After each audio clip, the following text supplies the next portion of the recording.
Download our complimentary guidebooks, checklists, and other useful financial resources at savantwealth.com/guides. Welcome to today's Savant Live webinar. My name is Joel Cundick. I'm a financial advisor for Savant based here in the Washington, D.C. area, which is an interesting place to be right now. We're glad to have you with us today. We try and host these webinars on various topics. Sometimes they end up being more topical than we planned. And this is a webinar in particular I've been planning on giving for a while.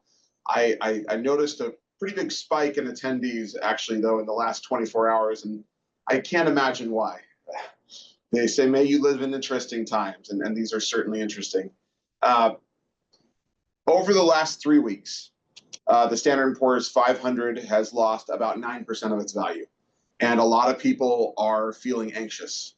And there are reasons to feel anxious, reasons not to feel anxious. One of the things I would put in perspective from the beginning of a conversation about confident and, in fact, impactful spending in retirement is just to frame how often market drops happen, right? About every 6 to 7 years, we would expect a bear market, which means the stock market drops more than 20%, could be 30%, could be 40%. But every year, on average, at some point during the year, the stock market will lose from a high to a low 14%. So while it feels right now like this time is different, every time is different. I will lead that off by saying, each time has its own complexion, but for various reasons, markets drop from time to time. And when that happens, it's more important than ever to go back to a plan, to remember what it is that you set up when you initially started to retire, to look at all your assumptions and variables to make sure that they were fair, and to still go back and say, am I okay to spend what I'm planning on spending? Do I need to make adjustments? Do I not need to make adjustments? And we're going to talk about that today. I will lead off by saying that today's message is not going to be probably what you'd expect from a financial advisor. And I'm not really always a fan of our industry. Advisors often like to have clients leave their money alone, leave it untouched, let it grow. There's an inherent conflict of interest to being a financial advisor. As you manage more assets for someone, you get to collect more fees. And one of the passions that has emerged for me over the last 5 years of my 20 years of being a financial advisor is the idea that money is not there to just grow for money's sake. Money is there to be used. It's a tool. All of you, when you have been in your working years, maybe you're still in your working years, you are saving for something long term. And if we don't have a clear picture of what we're planning to do with that money, then one goal simply rises to the surface above all others, and that's inheritance, right? If I don't have a clear plan of how I'm going to spend and then maintain confidence in that plan, I will end up underspending and my heirs will inherit more. Now, there's nothing inherently wrong with that, but in many cases, you may be an adult child of someone who may be doing this right now, thinking to yourself, well, I really hope that they do what they want to do with their life first. I'm more than happy to inherit some funds if there's money left over, but I want to make sure they do what they want. Your children and nieces and nephews and other heirs are thinking the same thing about you. They want to make sure that you live your life the way that you want to. The saying I give sometimes when I'm talking one-on-one is, hey, fly first class or else your kids will. And that's a truism that I've seen to be true. Like I say, in over 20 years of doing this, I've seen people start with retirement at an age 60, 65, progress to age 75 or 80. And so one of the benefits of talking with a financial advisor is you're not dealing with someone who is seeing things for the first time. It's not their first time watching this movie. And hopefully you're going to be able to benefit as I share some ideas from having seen many people walk through this story. And the message is definitely going to be, let's make sure that we're spending enough, not that we're saving enough. So this is a nuanced message. It's not for everyone. And I'll be sure to kind of frame this conversation early on so we can get a good idea of, am I in that category or not? Because I sit down with couples and give very different messages depending on where they're at. It has nothing to do with my excellence as a financial advisor. Oftentimes, that could be a crutch that people try and lean on. They feel like they haven't saved enough in their life, so they're going to try and find some awesome financial advisor who's going to have some secret investment idea that's going to help them catch up when they haven't saved enough. But really, the success that you're going to have or not have in retirement hinges largely on how much you've saved and how you've been able to leave it invested over the years, right? That's what's going to drive most of the story in retirement. And oftentimes when somebody's coming to me in their late 50s, early 60s, and are looking to alter how retirement's going to look, our window is really collapsed, condensed. We don't have as much time to make adjustments. We'll talk about that today as well. But as we go through today's time, we're going to evaluate where you are, help you evaluate, know where do I stand in relation to my goals. We're going to talk about getting comfortable with the idea of retirement. It's very different from your working years. It involves different muscles. It involves different practices. And they're not intuitive always. You think that they will be easy, right? It's kind of like a kid when they start to learn to ride a bike. They would imagine, oh, well, I see everybody else out riding a bike. I'm sure it's no problem. And then you get on the bike for the first time and realize, hey, this is kind of clunky. This is a little bit awkward and unbalanced. That's okay. It actually takes time to get practiced and experienced at retirement. And there's some ideas that you can learn that will help you along the way. Then we're going to talk about how to figure out whether you have enough. And if you do have enough, do you have too much? And if too much, how can you have too much? What are you going to do with those funds? We're going to talk about the layers of conservative assumptions that we build for ourselves that hold us back from spending at times. And then we're going to close out talking about, well, how do we go about building our ideal future, which is a concept we at Savant really place a high priority on. That is our tagline, helping our clients build ideal futures. And we take that seriously. So evaluating where you are, there's a spectrum here, right? Where am I at in relation to where I'd like to be? And there's no question that some people, as they prepare to enter retirement, they don't have enough. And the way we know whether we have enough is we take a look at, well, what has our spending been to this point? Don't think that your spending is going to drop substantially in retirement. It's probably not. One of the most valuable pieces of information is how much is hitting your bank account every pay period. And is there tend to be money left over at the end of that? Or does there tend to be not quite enough and you're adding to debt here and there? Most of the people I'm sitting down with, they'd say, well, it's adequate, right? That what I'm receiving is adequate. In some cases, they're saving a sum, a lot, a ton of that paycheck actually is going towards deferral for future use, okay? But it's the most helpful piece of data to know how are we going to spend in retirement is what have we been living on leading up to retirement? And rather than get fixated around a detailed budget or figuring out, well, how much does the cell phone bill cost and how much do we spend on eating out?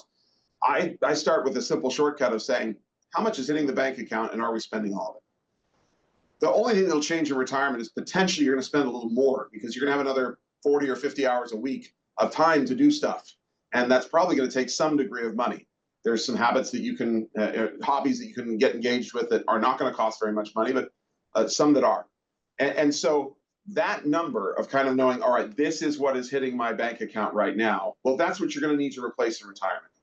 If you're lucky enough to be one of the Americans that have a pension, that's going to be one of the sources you predict. All right, here's how much you can run an analysis. Go to your employer or former employer and ask for an illustration of how much is going to come from that pension.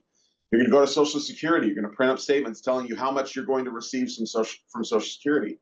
And then after that, there's a delta, typically, between what you receive on a fixed payment and what you're going to have to produce from elsewhere. And that's going to come from your investment accounts. And what gets very difficult at that point is to say, well, yeah, but how much can I draw from an investment account? We'll talk about that a little bit later.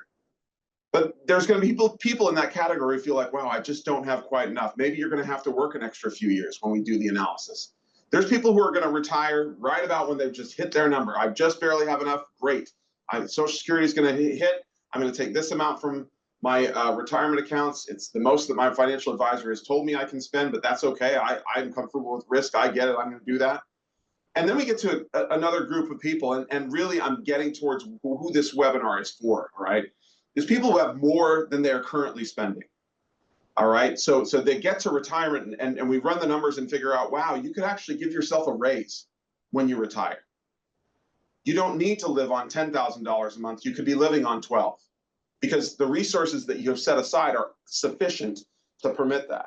And then my far right of the category is like, kind of, when is the party? And that's just the group of people that, they have lived on so little for so long that they've been hoping to spend someday, and they've really overshot their savings number, and they have far more than they're ever going to need to live on in retirement. Okay.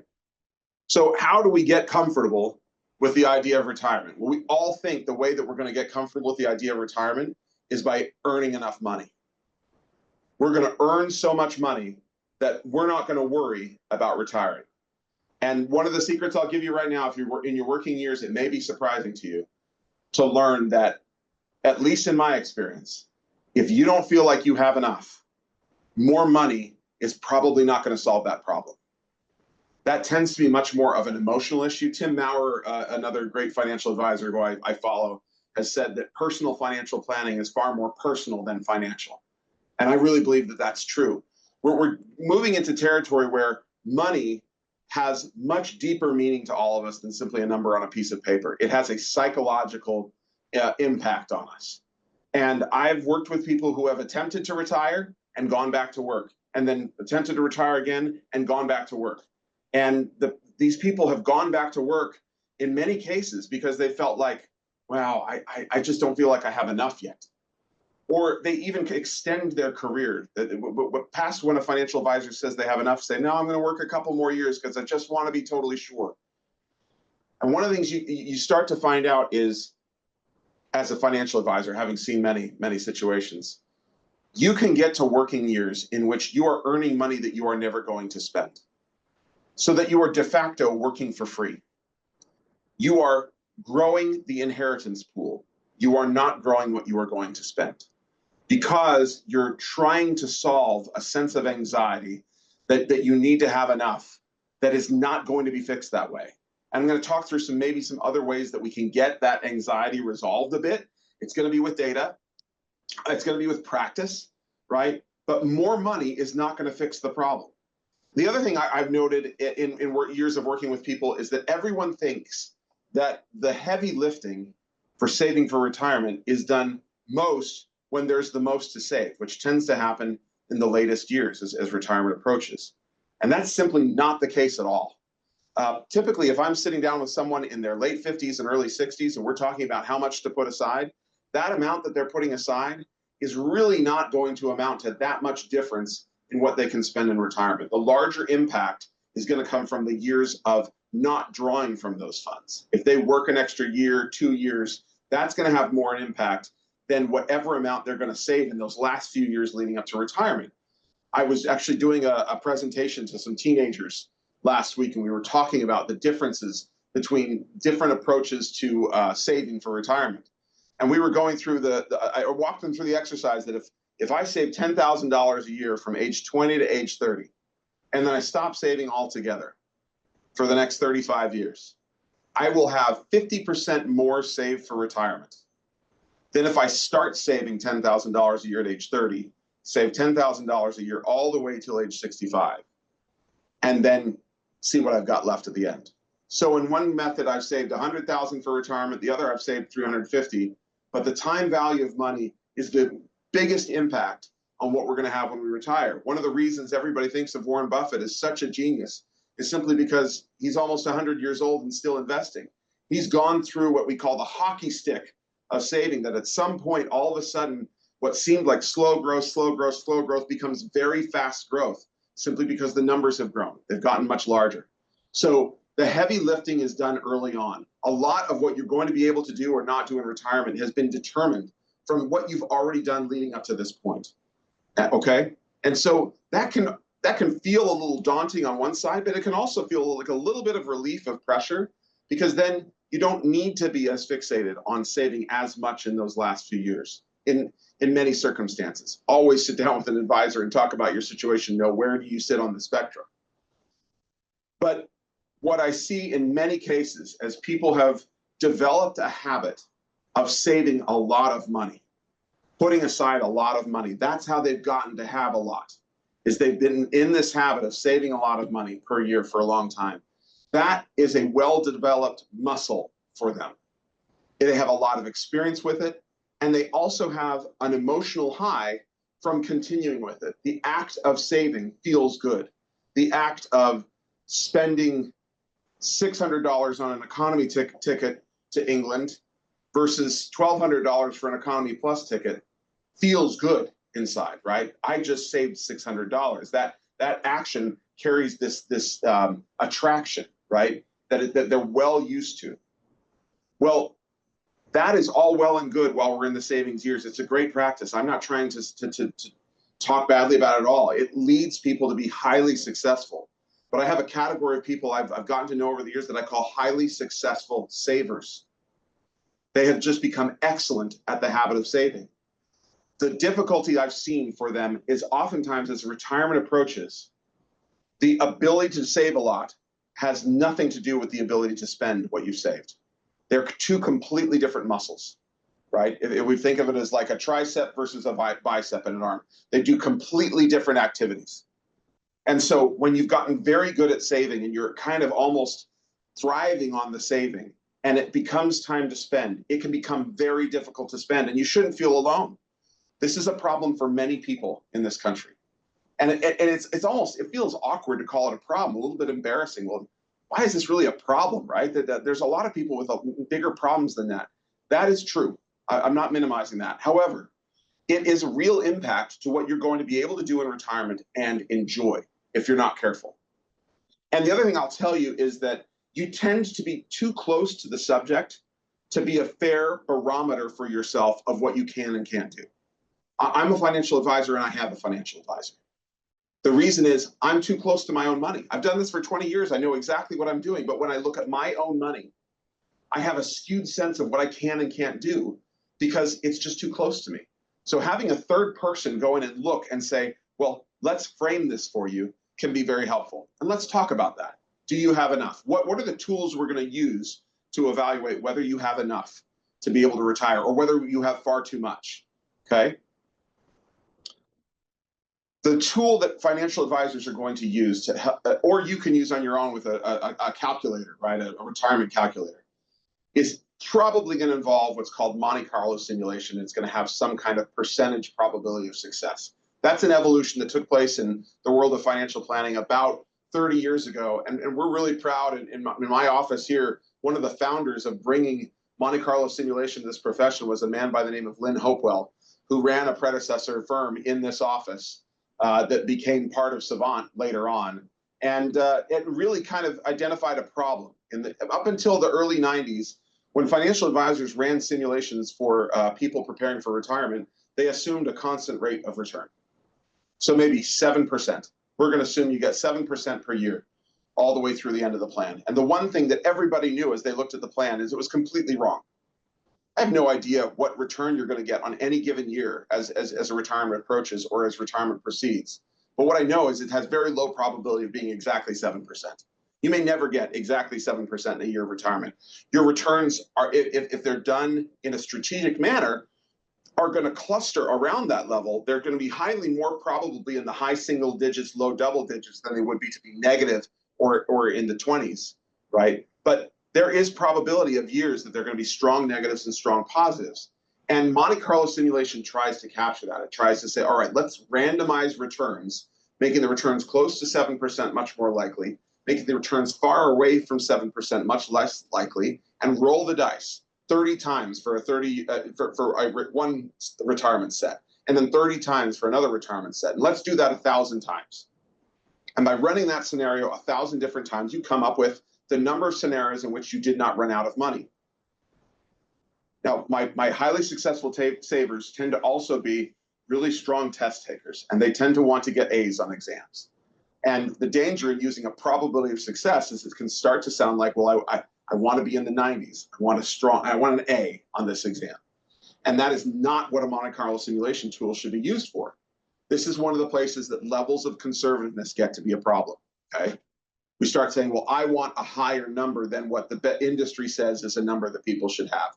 Well, the fact of the matter is when you do studies about the randomly generated returns that a Monte Carlo simulator is going to come out with, the worst 5% of scenarios are going to be worse than the years including the Great Depression. They'll be worse than the 1926 to 1955, the 1932 to 1961 timeframe. The reason for that is if you truly randomize results, you're going to end up with a string of negatives in one of the worst cases that, in truth, in the way that markets actually behave, is not going to really be likely. Markets tend to, yes, when they have strong negatives, which are going to happen, they tend to be coupled with strong positives that happen immediately after that. And many of you who have been saving for a long time know that to be true. I've helped families through 2008, right? And then 2018 was smaller, but it was still there. 2020 was huge. 2022 was a big negative. And people start to forget that every time it feels like, well, this is the first time this is happening. Markets take big drops. They do. They tend to recover strongly afterwards. I'll give an example. If you're in a 60-40 portfolio heading into 2007 to 2009. Now, from November 2007 to March 2009, the S&P 500 lost over 55% of its value. It was a horrible, well, there's a reason they call it the Great Recession. However, a diversified portfolio in a 60-40 mix within 2 to 3 years of the bottom would have been back to its previous high that it experienced in 2007, meaning that you had a peak to trough to peak of roughly 4 to 5 years. Now, it would have been a longer time period if you were an all-stock investor, but most people, as they head into retirement, are no longer all-stock investors. The reason for that is, as we retire, we need to have a moat. We need to have a certain amount that's not in stock so that we're not subject to that kind of stock volatility, right? There's a portion of the portfolio that is defensive, that even if stocks do their thing for 5, 6 years, we can draw from the defensive assets and not touch stocks. So there's mechanisms we can use as we help people navigate through retirement that are going to mean that if we plan for the 95, 96, 97% bad scenario, it's just not even ever going to happen to someone, because in actuality, they would spend a different pattern. Even the 91, 92% scenarios, I've sat with people in market declines. I know that in the middle market declines, they tend to say, I don't feel like spending as much money right now. Try and convince someone in the middle of the Great Recession that they should go on a trip to Ireland. They're not going to do it. And because spending comes down in those time periods, it tends to reduce the impact of how those time periods impact them. So what we're going for with Monte Carlo simulation is really somewhere between 75 and 90%. If you go with the out-of-box assumption that our software uses, it says 75 to 85% is what it's looking for. So I even add a layer of conservativeness just because I want to be on the high side of that for the people I work with. And I say, well, let's go up to try and 85 to 90 would be great. But in truth, anything between 75 and 90, the evidence would suggest that that's a reasonable allocation to make. Now, keep in mind, when you do that, the 50th percentile probability is going to mean that there's a bunch of money left over at the end of your life. We're not building a scenario in which you're spending to zero. The likelihood is, in order to account for the really bad retirement scenarios, we're accounting for those by spending a little bit less than we would otherwise need to. So that's a layer of conservativeness in a plan. But then we don't want to go and say, well, let's spend even less than that to add another layer of conservative, right? And it is fair to say that as people approach retirement, the first couple of years of retirement feel anxious because they are the most risky. Downturns in early retirement have the strongest impact. Well, there's versions of Monte Carlo simulation we can do to account for that. We call it a bad timing scenario, in which we say, all right, let's just program the software to say we have a really bad year in year 1 of retirement and another bad year in year 2 of retirement. And how do we do? Does that come out okay? Another layer of conservativeness when we're doing planning. There's no way of knowing when you retire, whether you're going to retire into the time frame where a 50-50 portfolio averages 6% per year or a 50-50 portfolio averages 10% per year. There's been both versions throughout United States history, and it just fully depends on where markets happen to be. There's no magic solution that some advisor is going to steer a path where you're going to be able to achieve far superior returns to what a market gets generally at large. That's not realistic. In fact, it carries its own set of problems in terms of huge taxes, in terms of risk that you're taking on in your portfolio, that it would be good to sit down with someone and talk about. But at the end of the day, this tool, this idea of let's run different scenarios, test them through these simulators and see how do you come out with randomized investment results, can get you to a place where hopefully you feel more comfortable about how things are going to come out at the end of the plan, okay? In this version, we have a base scenario, and then we have another scenario, we do incremental travel and gifting, We have another scenario in which we explore what would happen if we had assisted living at age 80. Another in which we say, hey, let's spike the end of life care expenses at age 85. There's all kinds of tests, strength tests that we can run to that. But once we get to the end of that journey, we're going to come up with a number that is a realistic number that you can spend without realistic concern of running out of money. Now, I should pause here because inevitably I get the question of, what if this time it really is totally different and everything falls apart? And that's a non-zero probability. I'm not saying that it's a 5% or a 10% probability, but there's some percentage chance that the next time the markets drop, it's really going to be the drop that ends all drops, and we're not going to recover. But I've sat with people in the middle of the Great Recession who were saying, my portfolio will never recover. And keep in mind that at that point, the Dow Jones Industrial Average was at 6,000. And it's many multiples higher than that a couple of decades later. So sometimes in the middle of downs, there can be this unrealistic feeling that it might all come to a stop. Human beings have what's called a recency bias. What has happened most recently, we project into the future and say, what if it happens forever? And here's the problem, if we're really going to go that way and say, all right, well, what if it all truly falls apart this time? There's no investment portfolio that anyone can construct for you in which you're going to take advantage of that scenario. Scenarios of hyperinflation, scenarios where the whole banking system collapses, scenarios where the internet collapses. A lot of our finances are electronic. There's a whole slew of other problems that would enter the game at that point. And no investment scenario would necessarily get us to where we need to be. So what we're trying to do instead is we're trying to plan for the preponderance of scenarios in which we're accounting for, yeah, things could be bad for a year, or they could be bad for 3, or they could be bad for 5. One of the interesting points of data that I use to explain to people is if you look back at just a 50% S&P 500, 50% intermediate term bond strategy. And what did that do for the last 75 years? Over 1-year time periods, huge variability, lots of years in which that would have ended up negative. But over 5-year time periods, there's not one of those 5-year time periods in the last 75 years in which that allocation ended up negative. So when we get in the middle of a scenario like this, where all of a sudden markets have spiked, gone really weird, there's political unrest, there's world wars at question, we start to think, well, wait, what could happen here?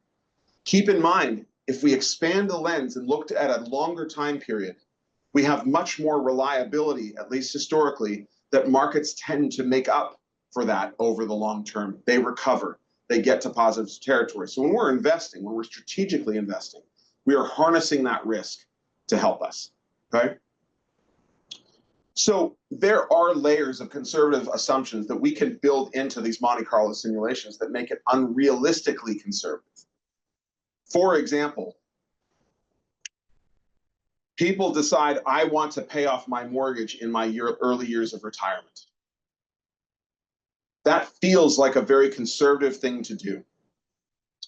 However, when you look in most cases at accelerating a mortgage paydown in early retirement and taking extra funds out of the portfolio to do that, to achieve that layer of conservative, what you find is you are taking money out in the prime years where you're going to want to spend money in favor of an 80-something you who is going to look back and say, why did you do that? I don't want to spend money right now. And I have a story here of a friend that I'd like to use because I think it illustrates this point very well.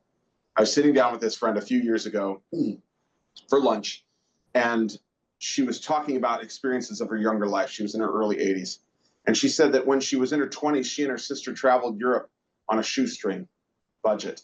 And at one point they were in Paris, and they were standing outside the Ritz Hotel in Paris. And she looked at her sister and she said, someday we're going to stay at that hotel.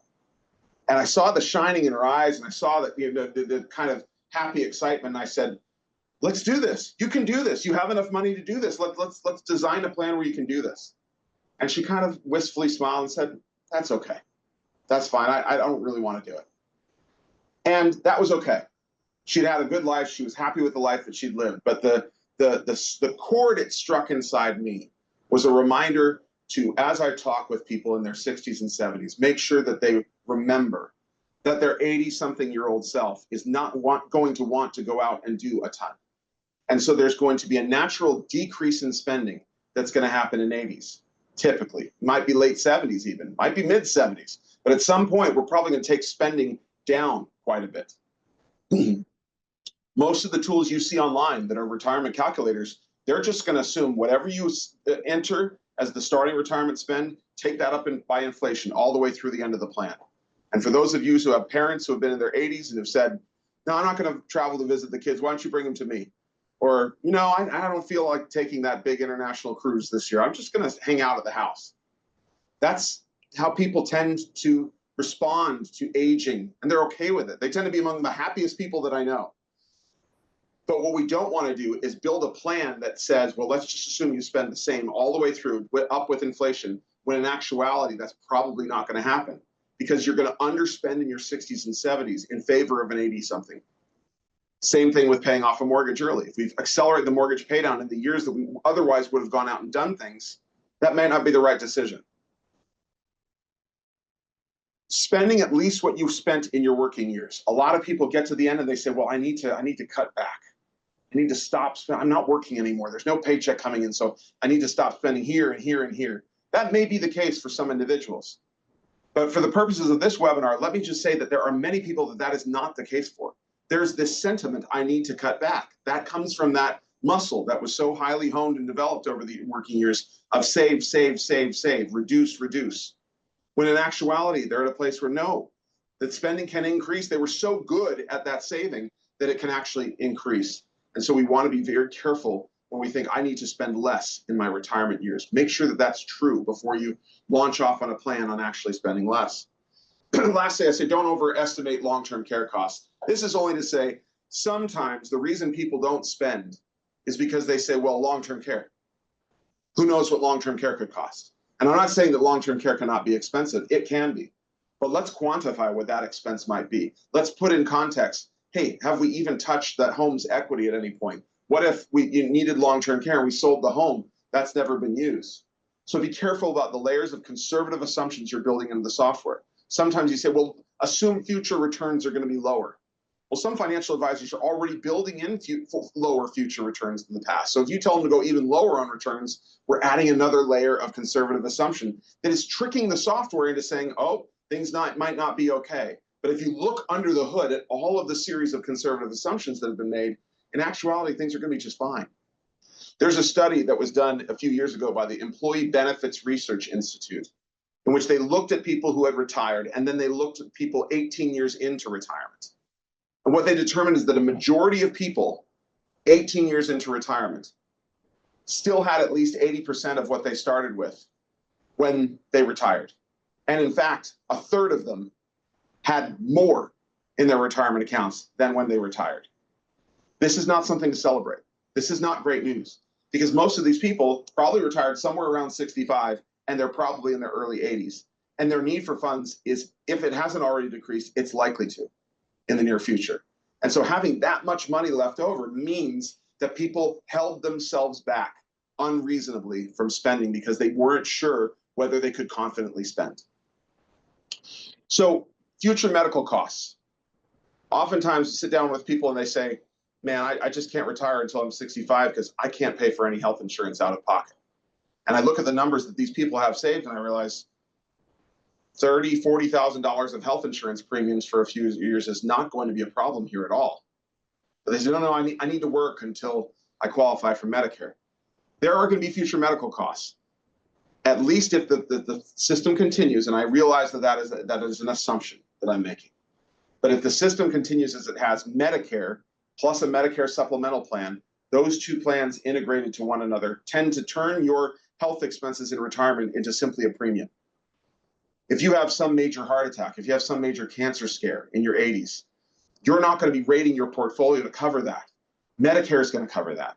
What your portfolio is going to have to be needed for is the non-medical things that are needed. Rehab beyond 100 days. That's going to cost. And we do need to have money in reserve for that. People think also, well, I want to make sure that my children inherit funds, especially in situations where somebody has a child with special needs, or a child who has not been able to make it well financially, and they've had a strong dependence on mom and dad throughout. These are reasons why we need to be careful about carving out inheritances, yes. But there's many situations in which all the children are doing quite well financially. And we should keep in mind that in many cases, these children are not going to inherit assets from you until they're in their late 50s, early 60s, at which point their retirement die has largely been cast. And any inheritance they receive from you is just going to augment what they had already planned on spending for themselves, which leads them to have a higher than expected level of spend in retirement. So why would you not have the higher level of spend in retirement be yours for all of the money that you have set aside and saved? People don't know what surprises may come in retirement. That's reasonable. There are the unexpected things that approach, and we should test plans for them. But what we tend to do as human beings is we tend to grow those expenses to huge astronomical amounts in our minds that are unreasonable when we actually put on paper what is probably actually going to happen here. Now, then the fourth thing is particularly apropos. What if markets drop substantially? Keep in mind that if markets drop substantially, and we've done Monte Carlo simulation to test how a retirement scenario would do, those market drops are built into the assumption. They're built into the models that have already been done. That's one of those versions that has been tested. And so until we get to points where we get to astronomical losses that have never been anticipated, then we should not be overly concerned anytime the market sparks temperature, right? If we get some kind of situation where markets drop 9% like this year, well, what if they drop 20%? Well, what if they drop 30%? That's a sign of things got too expensive, number one. It's a sign that there was too much risk in the system. It's a sign that there's problems in the world that we're trying to fix. And eventually, the world fixes those problems and we resume upward movement. If we look back at 150 years of market history, consistently the market has recovered from major, awful catastrophes. We don't have to look back at all far in our history to get to one of those. And having survived a global pandemic 5 years ago, and look at where the markets are right now in terms of highs. But if we look back to a hugely leveraged market in 2007 that had to wind its way out of the real estate problems, we look back to the tech bubble of 2000, if we look back to the stagflation of the 1970s, if we look back to the Vietnam and Korean War, World War II, Great Depression, all of those things were major, awful downturns for markets, and it worked its way through the system. So we should definitely test plans to account for markets dropping substantially. But we should not get ourselves to a point where the numbers all still check out and we still tell ourselves, yes, but I don't believe it, right? That's where we're trying to get to a place where we put ourselves minds at ease. There's some things that we can read and study. I'm going to give you some resources at the end today that can maybe help with that. People also get to a situation where they only feel comfortable if they have X dollars in cash. And I have clients, friends who have said, well, I have to have $50,000 in reserve to feel okay. And then I have other people I've known who have said, I need to have $1 million in cash to feel okay. One thing I want you to understand is that's probably a pretty arbitrary number that your own brain has come up with. And that over time, it's probably gone higher and higher and higher as you've gotten more and more successful and have had more and more money saved. So the litmus test I would give to that is take a look at how much you have in cash and look at what your annual expenses are. And how many months of expenses do you have put in cash reserve? Then look at your portfolio and look at the amount of defensive investments that are put in the portfolio and how many years of spending that represents. Then look at the income that your portfolio is generating, the dividends, interest that are being kicked off by the portfolio, and how much of your annual income that represents. Do you see the layers of conservativeness that start to get built into this? And so sometimes our brain just wants to trick ourselves into feeling anxious, where if we look at the numbers and look at the data, there's really no reason for the anxiety. Feel anxious for the world, feel anxious for the global situation. That's something completely separate, although I submit it's something that in many cases we have very little control over. And our focus would be best spent on the places that we can control. But then lastly, there's this impulse that we still feel like we need to save. And that's just wrong when we get to the time of retirement. It feels good. It feels right because you have 30 years of history training you to do that, but it's not the right activity. So then how do we go about building an ideal future? There's all kinds of inflection points that we're dealing with in life. There are surprises that take place over and over. And one of the things I think of is like a good financial advisor is helping you far more with financial positioning than financial planning, because there are so many unexpected things that can happen, and you want to be well positioned for when the surprises occur, right? It's not the planned things. It's not the known, hey, I'm going to have a child going to college in 5 years. It's the, oh my goodness, my child just got into Yale. I wasn't planning for this, and I want to provide for them to be able to go there. Or, oh my goodness, I just had a car crash, and we need to provide for a car. We weren't planning on buying another car in another 10 years. It's the surprises that we want to be well positioned for financially.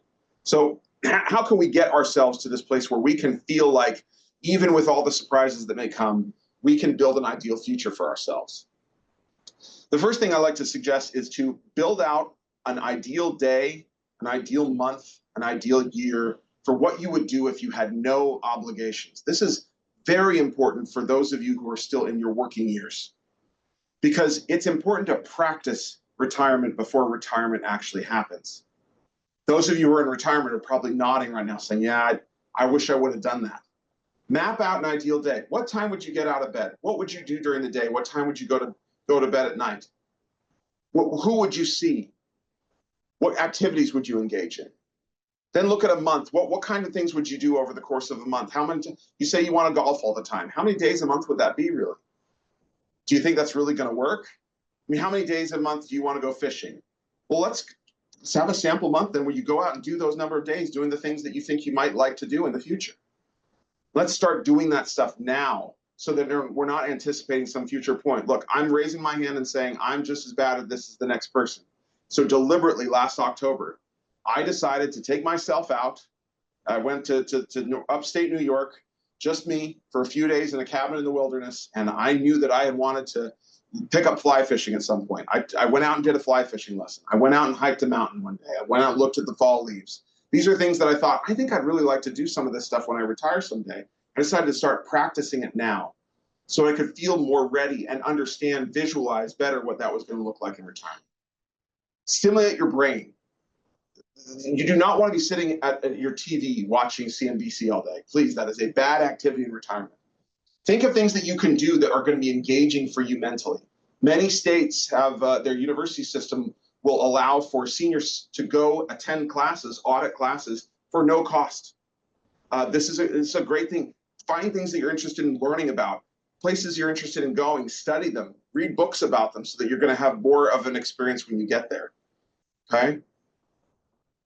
Give money to children while you are still living to see them enjoy the use of those funds. Don't wait until some future point where you're going to be gone. Now, obviously, remember, this is for people who have saved way too much, who are not really at the point where we're enjoying the party. We're trying to think of things we can do. If you only have enough for you to make through retirement, that's fine.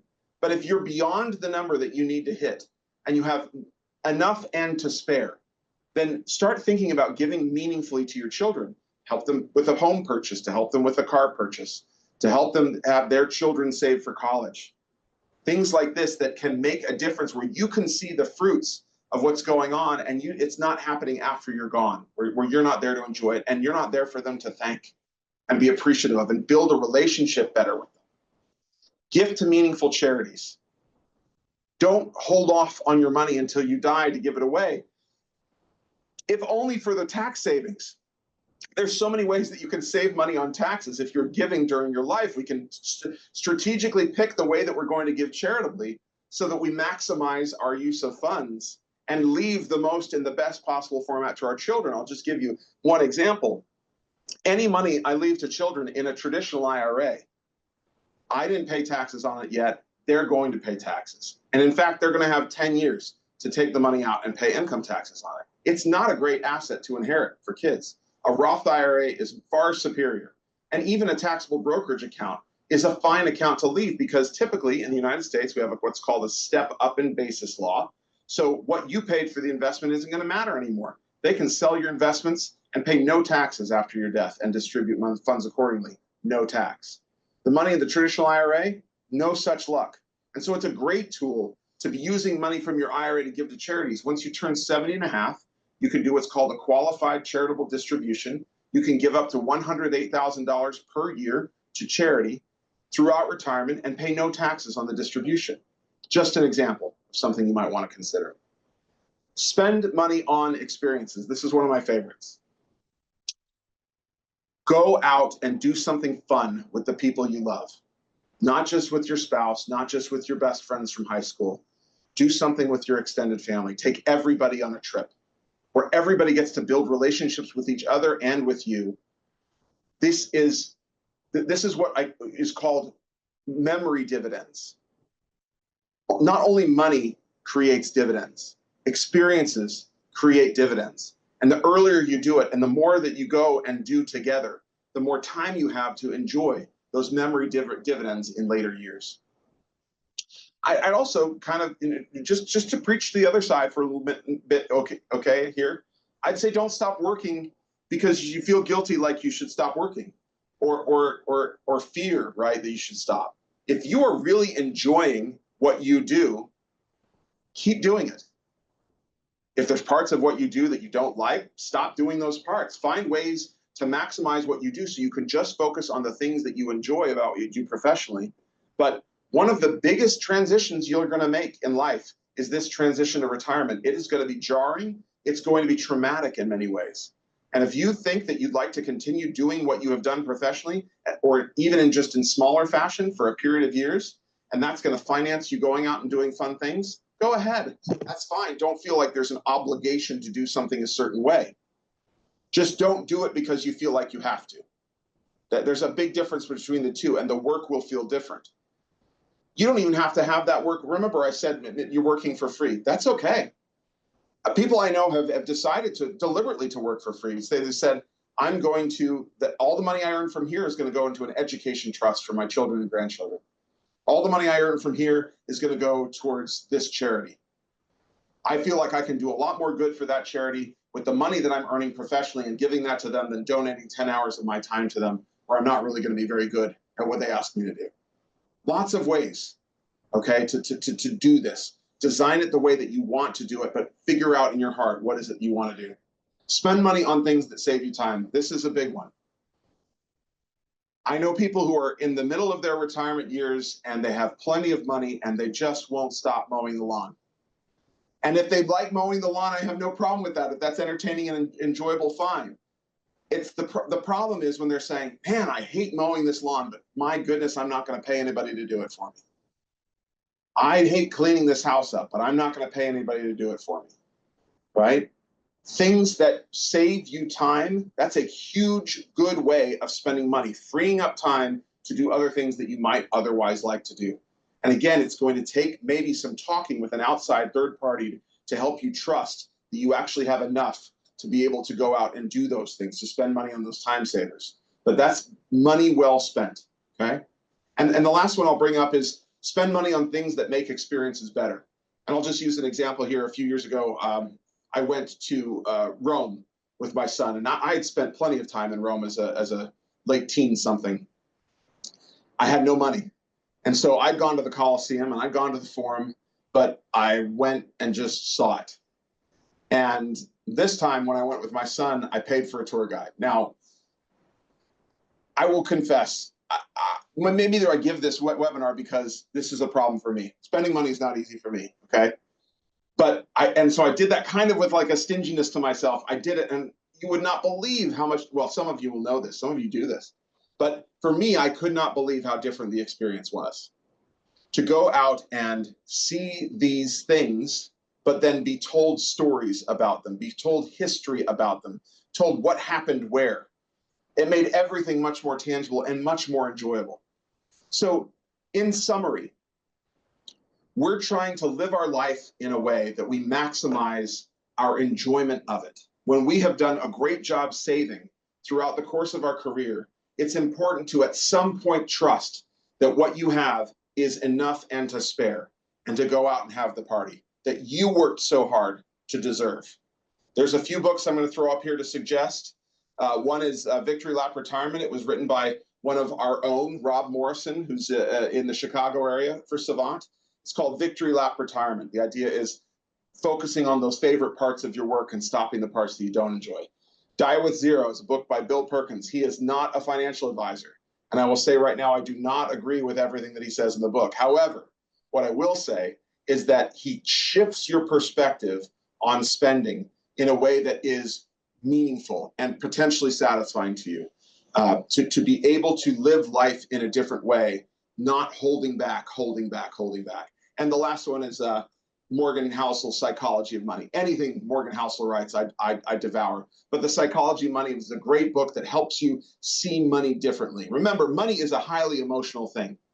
You're going to sit down with a financial advisor and it looks like all numbers and objective. And it's not. It's highly subjective. It feels differently for all of us.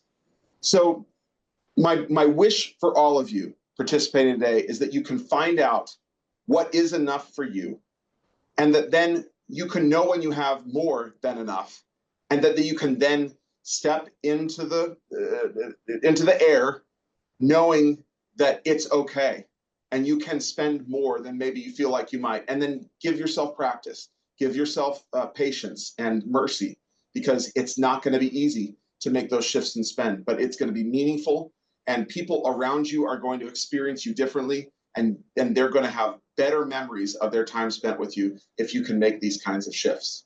Okay, there are some questions in here. Let me see if I can answer some of them. So for people that have more than they are spending, how should they think about the possibility of major unexpected future expenses such as medical or legal? Great question. So one of the things you can do is you can build trusts where you can put extra money in reserve for yourself, okay, to account for, hey, this money is untouchable in the case that I were to be sued or have other expenses because I've built an irrevocable trust. There are implications with doing that. When you put it into an irrevocable trust, it's going to have to fill its own tax return out. It's not going to get a step up in basis at death, but maybe that's going to make sense. I would most of all say quantify what you think those expenses might be, and don't over quantify. Be realistic about what that might be. And keep in mind, you're probably got, if you don't, you should have an umbrella liability policy that is going to be available for you to handle those kinds of issues. And you also have all these reserves. So be mindful. Don't be overly conservative in that assumption. Okay. If you have more than you can spend in your lifetime, is there any downside to gifting to family under the gift tax threshold? Great question. So we had a lot of concern as an industry heading into 2025 about the potential ending of, well, sunsetting of the Tax Cuts and Jobs Act. And if that were to have happened right now, people may not know this, you're allowed to give $13.99 million per person at your death. So if there's two of you, that's a total of just under $28 million that you can give over the course of your lifetime and at death, tax-free. The risk was that might have cut in half. It might have cut to $7 million per person. In many cases, that's still a number far larger than anything that you need to worry about. So what do you need to worry about when you gift to children? You're not going to pay tax. They're not going to pay tax. What you're going to do is you're going to file a 709 gift tax return to the federal government that's going to tell them, let's say you give $200,000 to your child, all right? You helped them with a down payment for a home. You have a number in your mind, it's $19,000 a year, that's all I'm allowed to give. Any amount over $19,000 that you give to that child needs to be reported on that 709. So in this example, you then report $181,000 gifted to your child. You had $13.99 million that you could give over the course of your life or at death, and that number has just come down to $13.8 million instead of $13.99 million. In many cases, that's not going to be a problem still. So you just notice file it. It's just one extra simple tax form that just says, hey, let's take down that number I can give over the course of my life. But that's something you should definitely consult with your advisor about. You may decide to give in kind to your kids investments so that they can sell them at their tax bracket instead of your tax bracket. Lots of choices about how to do that. What about the uncertainty of taxes from IRA distributions going up in future years? How does the Monte Carlo modeling handle that? Great question. The way it handles that is by we can build in tax assumptions. We can change the tax assumptions for the future. So typically the software is going to just model an ongoing flat tax assumption, but we can build in additional sub goals that say, hey, what if taxes go up? And we can account for that. Again, this is one of those things that if it just sits in your brain and you think, well, what if taxes go up? You could turn that into $1 million need. When actually, if you put it down on paper, realize, wait a sec, if the rate goes from 22% to 30%, that's 8% per year on $100,000. That's $8,000 a year times 20 years. Oh, that's only $160,000 in taxes. So get it down on paper and quantify it. Do I have a Monte Carlo website that I recommend? That's a good question. I don't. I should probably try and come up with one. It's certainly something that if you wanted to take a few minutes to sit down with a Savant advisor, they probably could make a good progress with you on that. Okay? And then the last question that I'll have time for, if I have enough and a bit more, is there any reason to postpone Social Security until age 70? Wow, that's another great question. So there's a lot going on right now in the world of Social Security that may impact these recommendations. We have a problem potentially out there where Social Security changes in 2033 or 2034. But I would generally say that if you don't need the money and you're fine with waiting on Social Security, it's fine to wait until age 70. You get 8% extra per year every year you wait beyond age 67. The only thing that I will put in as a caveat to the other side is if by not taking Social Security, you're going to underspend in those late 60s because you want to make sure that you have enough. That could be a self-sabotaging behavior. It could be better for you to claim the Social Security because it's going to take down what you're taking from the portfolio and make you feel more comfortable with spending more, because that's spending in the time frame when you're really going to want the money. Saving up and taking Social Security at age 70 is going to have a crossover point somewhere in your early 80s. And remember, by the time you're in your early 80s, you're probably going to be spending less. Now, I'm not wanting to, I should put a thumbnail in there for long-term care is meaningful. It's a need. It's out there, and there is cost for that. But let's make sure we're quantifying that properly in our plan. Again, let's not say long-term care could cost me $2 million. Run the numbers, figure out how much it's likely to cost you, okay? Or even if you want to assume conservatively, the average stay in a long-term care center is 2.5 years. If that's helpful at all. But let's double that, say 5 years of long-term care. Now we need to know what state you live in, how much is the average cost of care in that state. Let's quantify that, turn it into something that we can tangibly plan against instead of, I kind of say people who haven't planned and put it on paper kind of assume every expense to be $1 gajillion, right? And that's what we don't want. We want to quantify that, okay? So if we haven't had time for a question, you have something on your mind you want to talk about, let's connect. Schedule a 15-minute free consultation. There's going to be a survey that comes up after here that you're welcome to pop in your email address and have somebody schedule 15 minutes to chat with you about what's going on in your life. We'd be happy to talk, okay? There is a question about, will the video be sent out so you can have a spouse watch? Yes, there is, absolutely. A version of this will come out. You'll get a link to it after the webinar, and it will also be found on savantwealth.com. You can browse all our past videos on there as well. We've done a number of these webinars that can hopefully be helpful for your different questions pertaining to retirement. We do them regularly, so keep your eye on that website to find more. So again, I wish you the best of luck in your retirement path. I most of all wish you the ability to feel comfortable spending confidently, and having the data you need to have that kind of support. Thanks very much for your time, and have a good day. If you enjoyed this webinar, visit savantwealth.com/guides and download our complimentary guidebooks, checklists, and other useful financial resources.